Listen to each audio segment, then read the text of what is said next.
Следующий наш спикер в детстве любил читать Тукая и Пушкина. Из мультфильмов с удовольствием смотрел «Ну, погоди» и «Карлсона». Ему нравится простая еда, суп из полбы, мясо и картошка. И вот еще один интересный факт. На инженера-механика он одновременно со своим отцом учился в одном и том же вузе. Иногда они даже сталкивались в институтских коридорах. Отдыхает на рыбалке ради свежего воздуха. Поймать золотую рыбку не мечтает. Всего нужно добиваться своими стараниями и верить только в свою силу, считает Рустам Нургалиевич Минниханов. Слово президенту Республики Татарстан.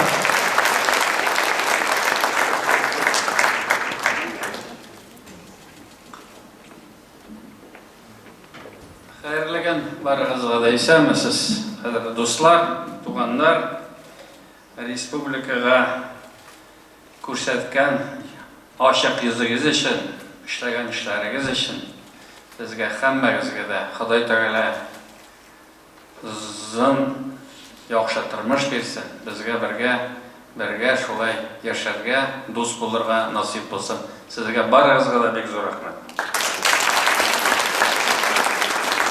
Я хочу поприветствовать всех участников сегодняшнего форума, тех, кто находится вместе с нами в зале, тех, кто находится в онлайн-режиме.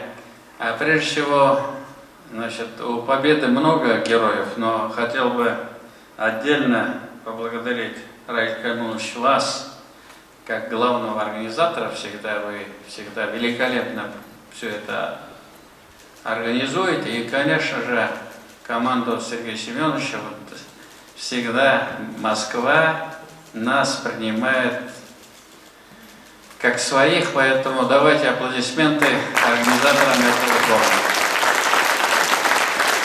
Ну и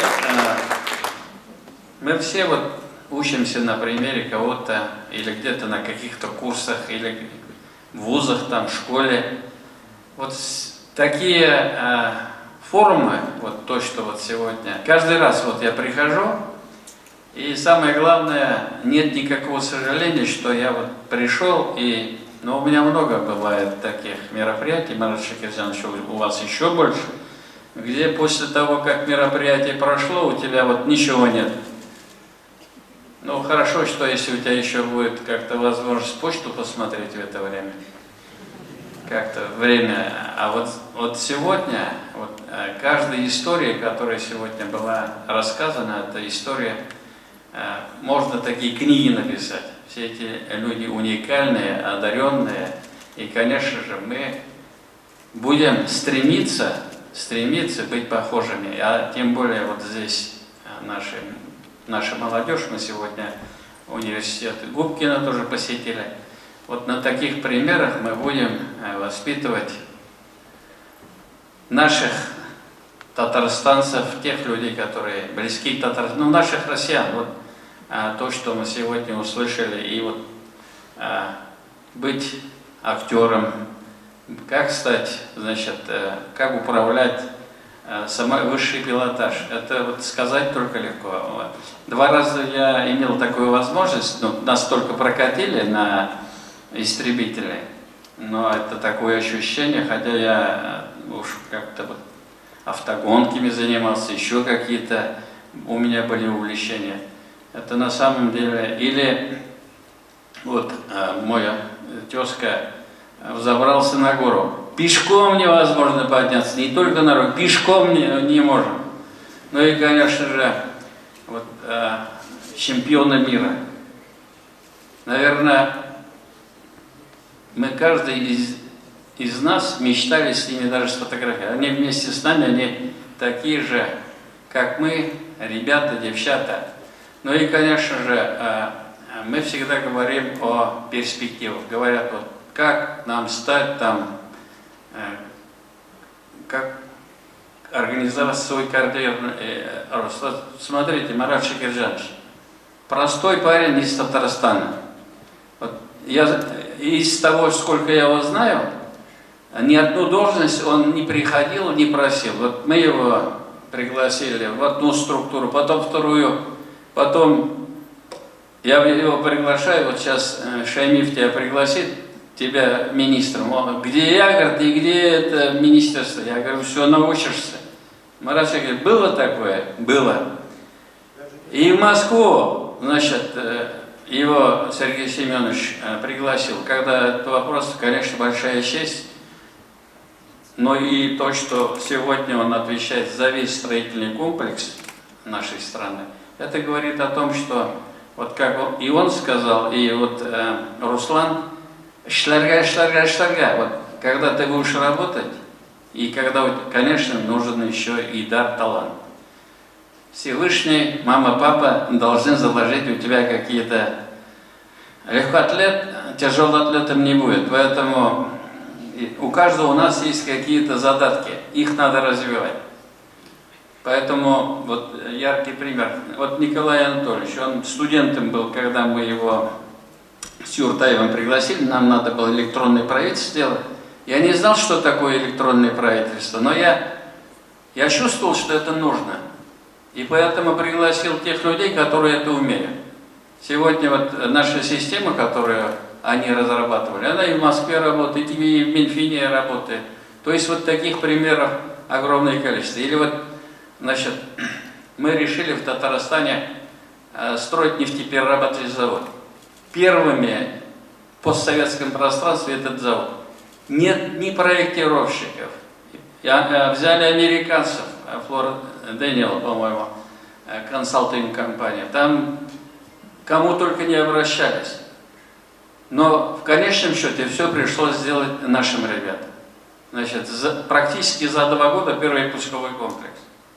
Когда я каждую неделю в Нижнекамск ездил, проводил планерки с генеральным директором. Но когда я увидел, что мы в 2010 году должны 10 завод запустить, то, что мы сильно отстаем, я министру Марат Шакирзяновичу говорю, Марат, надо переехать в Нижнекамск, и полгода он там жил. Я говорю, вот единственное, что я могу тебе сделать, вот свой белый у меня хороший Мерседес был, вот тебе Мерседес, езжай, и на самом деле 10 мы этот завод построили. Но это огромный труд был, но для Марата Шакирзяновича после этого проекта, крупнейшего, другие проекты уже не так сложны. Я просто привожу пример, вот как быть успешным. Я за то, что ты там пришел на работу, отсидел, ушел, ничего не было. Если ты хочешь выделиться, ты должен немножко пораньше прийти, немножко побольше поработать. Может быть, и в воскресенье прийти на работу. А если хочешь так спокойно, то спокойно. Каждый выбирает свои интересы.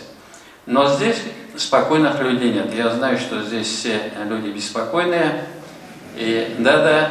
Или вот Максим наш, да, он ведущий, вот он на Первый канал. Кто его? Родственники, что ли? У него в Москве никого родственников не было. Поэтому, когда человек будет работать над собой, когда он хочет быть немножко лучше, чем кто-то, это хорошее качество. Допустим, Рустам одну гору победил, сейчас, наверное, сначала он решил, что никогда больше он в эту гору не пойдет, но проходит время, и он говорит, все, мы поедем это. Значит, в 2000 году, по-моему, значит, команда КамАЗ-Мастер, я автогонками занимался, пригласили меня проехать этап Кубка мира, значит, в Эмиратах. Ну, я думал, что это, ну, я уже чемпион, это мастер спорта, там, туда-сюда. Оказывается, это вообще, значит, мне было стыдно, значит, бросить и это. Мы доехали, конечно, там и место заняли. Но это настолько, если вы вот смотрите вот это, как наши КамАЗы, это вообще страшно, значит, такая нагрузка. Я вот не выходил из кабины, вылезал. Но вот эти 5 дней я выдержал. Но я говорю, если вот жив останусь, больше не поеду. Да, проходит 3 месяца, и как-то я как у Гена говорю, Сергей Анатольевич, у нас как это, мы поедем, значит, у нас команда, он говорит, поедем. То есть, когда ты одну такую высоту взял, уже все потом все равно, это адреналин, тебе охота будет эту гору взять, следующую. Это нормальное как бы ощущение, когда ты что-то победил. Поэтому хочу пожелать вам больших побед. Хочу поблагодарить вас за ваше отношение к республике, где бы вы ни работали, где бы вы ни находились, какой бы вы национальности, религии, вероисповедания не были бы. Вот вы наши друзья, вы наши сторонники, вот и в армии, и везде, вот куда бы ни поехали, всегда есть, значит, наши сторонники. Поэтому мы гордимся всеми вами. Мы, Татарстан, всегда открыты. И, конечно же, вот московская площадка, она самая мощная, самая емкая и самая полезная. Мы даже сами не ощущаем, где, кто, как нам помогает. Если Татарстан сегодня хорошо развивается и есть о чем сказать, это не только наша заслуга. Это и ваша заслуга, ваш авторитет. Поэтому я всем вам говорю, Бигзур Ахмад, большое спасибо, и чтобы мы дальше двигали. А сильный регион – это сильная Россия. Мы работаем во благо нашей Российской Федерации. Всем большое спасибо. Бигзур Ахмад всегда. Спасибо, Рустам Нургалиевич. У нас по вору награды тоже есть, да? Или у вас там не написано? Чуть позже. Я понял. Я куда должен идти садиться или... А вы можете... Как вам удобно? Как удобно. Нет, мне удобно. Но так просто мы вас не отпустим, как вы понимаете. Дорогие участники форума, мы наконец-таки переходим к долгожданной части, к вопросам. Каждый из вас при прохождении регистрации имел возможность направить его любому из спикеров, а их поступило очень много. Но вот, учитывая непростую эпидемиологическую ситуацию, во избежание скопления людей у микрофона, мы заранее отобрали наиболее интересные вопросы и, с вашего позволения, озвучим их сами. Надеемся, что авторы вопросов сегодня находятся в этом зале. Ну вот автор вопроса, одного из вопросов, Азат Нурахметович Якупов, госслужащий. Уважаемый Рустам Нургалиевич, какие 3 важных лично для вас дела хотели бы реализовать, завершить до конца 2021 года?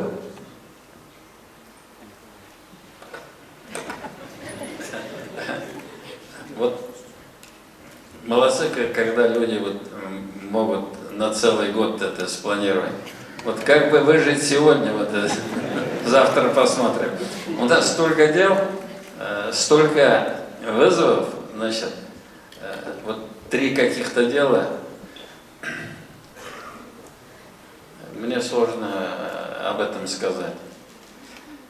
Но есть у нас большие проекты, конечно, большие проекты, которые мы должны реализовать. Вот, один из крупнейших проектов, вот мы сейчас благодаря правительству Российской Федерации, это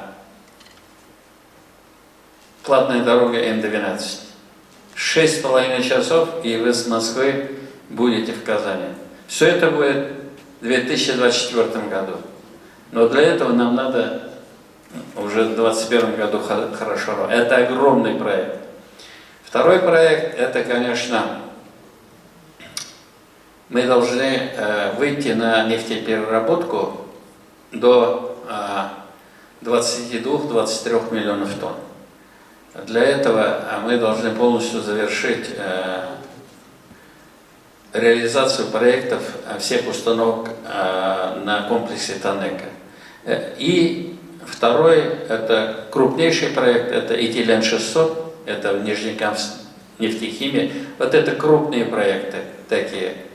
Но из таких социально значимых событий, большое событие будет в этом году и на следующий год.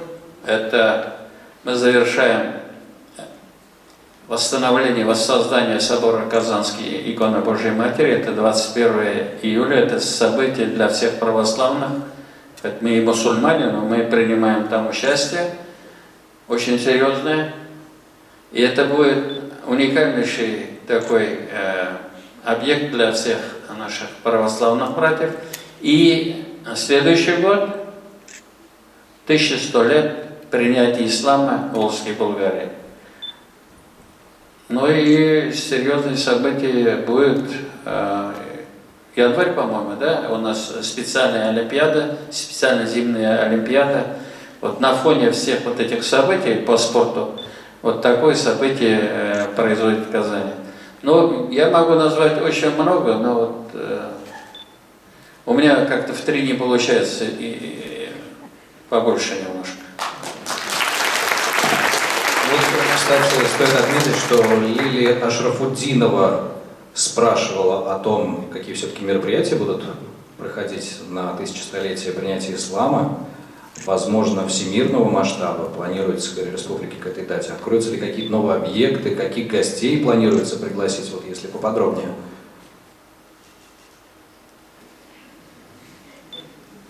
Ну, конечно, мы и нашу столицу подготовим. Большая работа предстоит. Очень много сделано.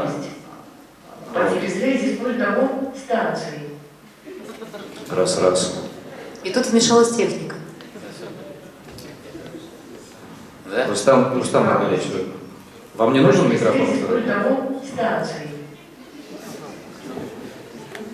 Наша станция. Наш новый спикер. Да. Ну, хорошо, что не пожарную тревогу, мы пока никуда не убегаем. Но главное, ведь по большому счету, это очень большое событие для всего. Шли. Для всего. Вот в России более 20, ну, по разным оценкам, 20-25 миллионов мусульман. И, конечно же, в нашей стране наш президент Владимир Путин уделяет огромное внимание, чтобы Россия, она была в хорошем контакте с исламским миром. Есть вот стратегическая группа «Россия. Исламский мир» по поручению президента страны, эту группу возглавляю я. И, конечно же, мы проводим много мероприятий в рамках вот, стратегической группы. Но вот 1100-летие это будет некое такое яркое событие, чтобы мы пригласили всех наших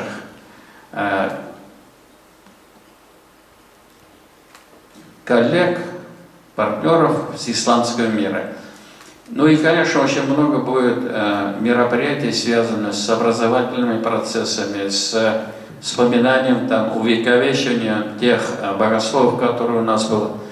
Ну, более подробно мои коллеги расскажут, но я считаю, что это очень знаковое событие, и я приглашаю всех вас в следующем году на празднование 1100-летия. Все будет очень достойно. И приглашаю на открытие собора Казанской, иконы Казанской Божьей Матери. Очень красиво это получается. Уважаемый Рустам Нургалиевич, в завершении форума просим вас вручить государственные награды Республики Татарстан нашим землякам. Указом президента Республики Татарстан за существенный вклад в социально-экономическое развитие Республики Татарстан, заслуги в обеспечении общественной безопасности и укреплении законности и правопорядка, медалью «100 лет образования Татарской автономной Советской Социалистической Республики» награждаются Тимиргазин Нариман Камильевич, генерал-майор, заместитель командующего воздушно-десантными войсками по материально-техническому обеспечению Министерства обороны Российской Федерации. Крюков Евгений Владимирович, генерал-майор медицинской службы, начальник военно-медицинской академии имени Кирова, Министерства обороны Российской Федерации.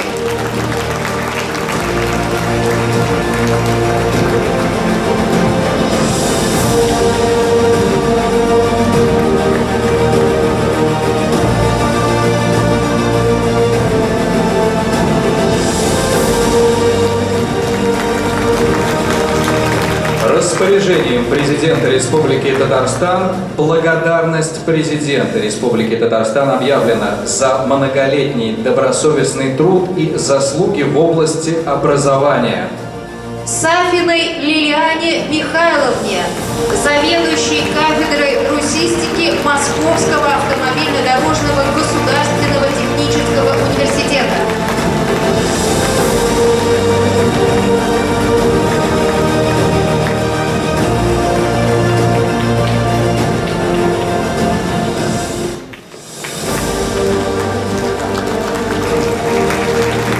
За плодотворный труд и большой вклад в развитие физической культуры в республике. Пахридинову Ринату Ряшитовичу, российскому бойцу смешанных боевых искусств, тренеру общественной спортивной организации «Татарский спортивный союз».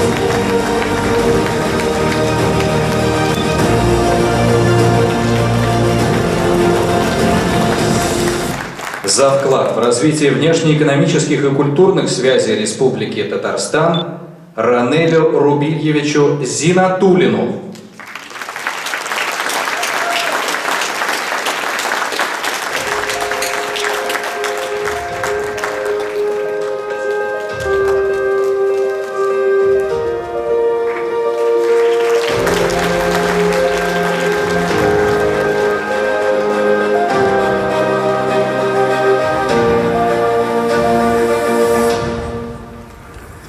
Спасибо, Рустам Нургалиевич.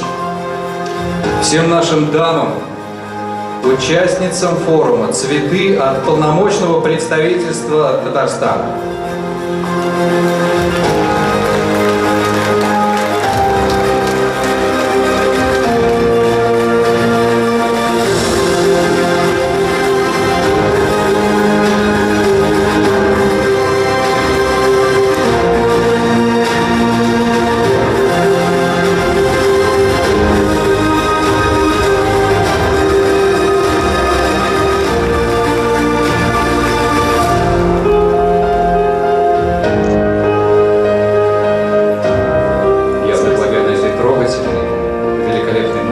Весенним настроением попрощаться с гостями и участниками форума. До встречи в следующем году на 7-м Московском молодежном форуме «Мост Москва-Татарстан». Спасибо!